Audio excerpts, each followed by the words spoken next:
তুষারের উদ্দেশ্যে আমি বলতে চাই এবং এনসিপি যারা আমাকে নিয়ে নোংরা খেলায় মেতে উঠেছে তাদের উদ্দেশ্যে আমি বলতে চাই, আপনারা যদি এই মিথ্যা প্রচারণা থেকে বিরত না থাকেন তাহলে আমি বাধ্য হব তুষার আমার সাথে নেপালে বসে যেসব ভিডিও আমাকে পাঠিয়েছে, যেসব নগ্ন জিনিস আমার কাছে আছে সেগুলো আমি প্রকাশ করতে বাধ্য হব।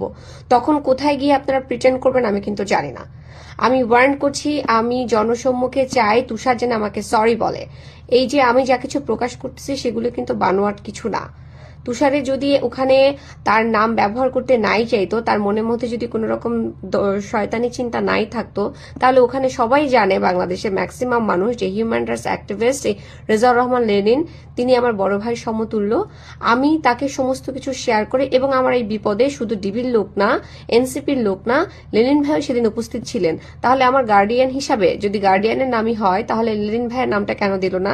সেখানে সাদিয়া উপস্থিত ছিল, সাদিয়া নারী নেত্রী এনসিপির, তার নাম কেন দেওয়া হলো না?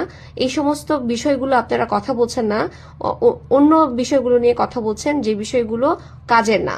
যদি আপনারা আমাকে সরি না বলেন, দুঃখ প্রকাশ না করেন, ভুল করেছেন সেটা স্বীকার না করেন, তাহলে আমি বাধ্য হব আমার কাছে তুষারের যে সমস্ত ভিডিও এবং ছবি আছে সেগুলো প্রকাশ করে দিতে। Thank you so much.